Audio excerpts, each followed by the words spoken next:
First of all, let me let you know, I'm not a public speaker. I'm a retailer. And you know, us retailers, and most of you all are retailers, are not good public speakers. But we do know about people, and that's what it's all about. So today, what I want to talk about is what I feel is happening in today's retail economic environment. But before I start on the handout that you have there, I was in New York this week at the National Retail Federation Conference. Spent a couple of days there, and I heard a lot of things, but I just want to mention this two little small things that I heard that was all over the place. Number one, today's retail customer is an aging population. We're all getting a lot older, and more of our retail customers are older and older. Now, what that means is what we heard is that service is now more important than product and price to the retail customer. You got to keep that in mind because they want more service. Now, that doesn't necessarily mean free service, but they want a service-related type of product. The second thing we heard all over the place was the word M-O-B-I-L-E, called mobile. Over 50% of the consumers today are buying product with something like this in their hands. And I couldn't believe it because I've just learned how to use this little BlackBerry myself. But more and more customers are going into your stores with these kind of products. And now that you go in and you look at the product, you push a button, and all of a sudden it tells you how much it is, where it is, and if your price is better than the other price. And it's growing more and more. So within the next 5 or 10 years, everybody will be using that. And then the third piece, which I'm going to talk about a little bit more later on, is the amount of private branding that retailers are doing today. There's a company in London, one of the largest, called Costco. 60% of what they sell is private label.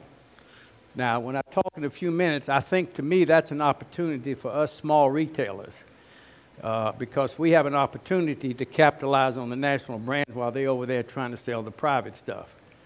Now, my background real quickly, I was in the department store business, so I was able to get an experience in large retailers.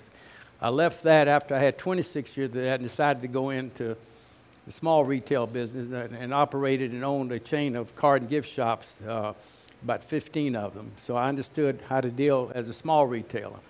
So what I'm going to go over today with you is what we think is happening in the retail world.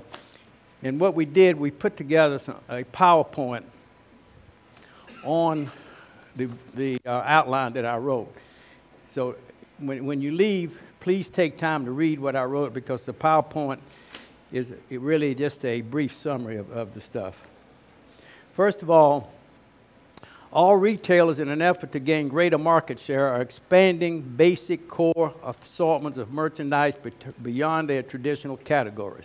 Now, what does that mean? That simply means that a store that used to sell primary, let's say, housewares, decided now we better expand that category because we're not getting enough business out of the housewares area, so we're going to go into more gourmet. Or an apparel store that sells dresses and pure apparel has decided, well, we can't make it anymore with that. We're going to go into ladies' accessories. You look at Ace Hardware, and we'll talk more about Ace throughout this presentation. Ace Hardware, in many of the successful stores, if you've been in there, you'll see that they've taken as much as 5,000 square feet and created a gift and home section. And they've woken up and found out that they can make more profit with that category than they can on the other. So in order to keep things going, these stores are moving in that direction. Now, if you get a chance, pull up your site or your, I guess you call it your computer, I don't know, whatever you describe it, whatever. It's called The Wheel of Retailing. Look it up when you get home, and you'll see a whole series of things of what's happening. And what the wheel of retailing means, and it's called the wheel of retailing, actually. Retailers tend to emerge at the low end of the market, win at the outset by offering customers low prices made possible by highly efficient operations. And then over time, retailers become increasingly fat by letting costs and margins increase. The wheel begins to turn, and success leads to upgrades of the facilities and ability to offer more services and product categories. This is how the wheel is turning. And then this leads to increasing costs and merchandise assortments and eventually raising the prices. Eventually, these retailers become like conventional ones that they replaced. The cycle again begins to turn when the newer types of retail form evolve with lower prices, increased cost assortments, and so on. So what do I mean by all that? That simply means that maybe 150 years ago, if people went into a store, it was a general store. You know, the old store where you could buy your fertilizer in one spot, you can buy your food over here, you could buy your saddles over here, you could buy your outdoor equipment over there. It became the general store. From the general store, what happened? They created within the general store certain departments. They had the fertilizer department, the food department, and so on. And eventually, those departments became stores within the stores. And as I said here, newer forms create separate entities for specific classifications of merchandise. And this is now evidenced by the growth of single category stores, such as your Apple store, your Nike store, your Polo store, and many other single categories. I don't know how many of y'all have been on cruises. Have many of y'all been on cruises? Good. I've been on a few. I've got 10 grandchildren, and I got roped in for about 5 times, the tour, 22 altogether. We changed the rules this year, though, and I said, okay, I'll pay for the deposit and the airfare. You take care of the rest. But we went on a boat this year, a Celebrity, and I was really impressed with what they have done. They now have taken, on many of these big lines, 2 floors on the ship. And one floor has all the regular stuff you expect to buy, but the top floor, on the 5th floor, whatever floor it was, had created shops, just like I'm talking about. They had a Polo shop there, a Tommy Bahama shop there, a Guess shop there, and they even had a small Nike-type store. So let's take a look at what's happening in the gift and home furnishings retail world today. Retailers in our business are participating in the wheel of retailing by moving away from concentration on core products and expanding assortments of merchandise in areas that are not considered part of their core business. Now, what's important to note about that one statement, and if you don't remember anything I say, remember that. First, find out who your customer is. After you find out who your customer is, and obviously they've been coming to see you based on what you're presently selling, then find out through surveys or whatever, what else they might buy in your store if you had it that would relate to their buying. Now, obviously, we always use the example, you can always sell hamburgers and hot dogs in your store during Christmas because people are always looking for something to eat. Well, that's not the way to go. The way to go is you do what a lot of Hallmark, for example, Hallmark, we have any Hallmark shops in here? Gifts, Hallmark card shops? Good. We can talk about them. The #1 selling category in the more successful Hallmark card and gift shops today is what? You got any idea? Food. Yes. It is ladies' accessories and handbags. More and more of these shops are carrying things like Pandora, simply because they found out that their customer is a lady, a female. I think 65 or 70% of them are there. They're in the range that would buy that kind of stuff. And here they are, have a captive audience, so they have now moved into that category. And I mentioned the example to you about Ace Hardware, and a number of other stores that have decided, for example, I saw some of these optical stores who have decided to create a juice bar where the people could wait to have their glasses fixed.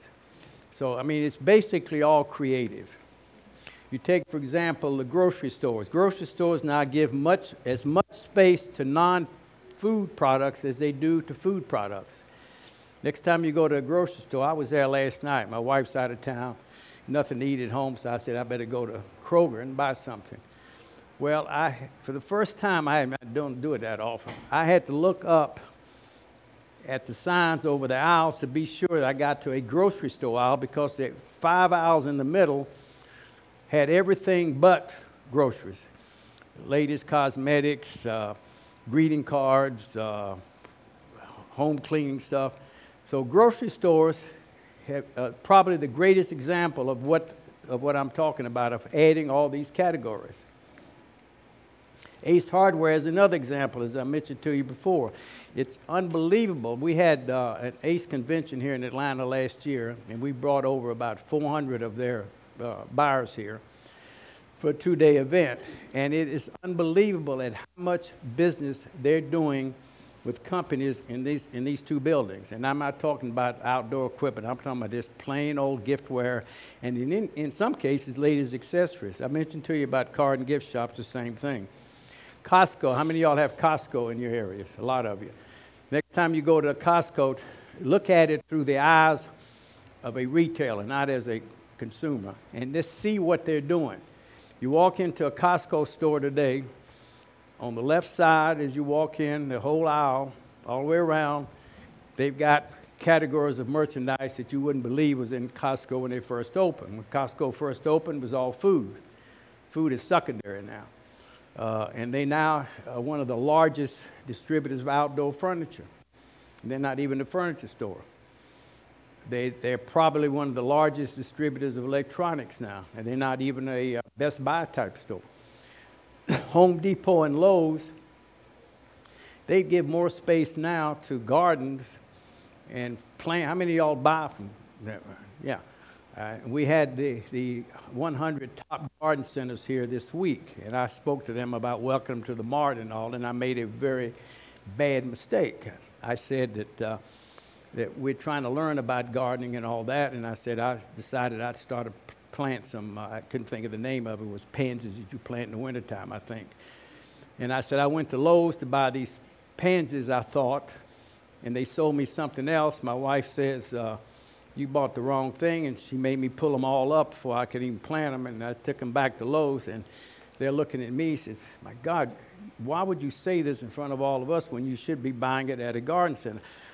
And I caught myself, and I said, well, I'll tell you what, my wife took the money, and she went to Pike's, which is a garden center, and she learned her lesson. And I said, I learned my lesson too. Don't go buy your garden stuff at Lowe's. But the fact remains, tons of people are going to Lowe's, Home Depot to buy their garden stuff, because that's a classification that they've gone to.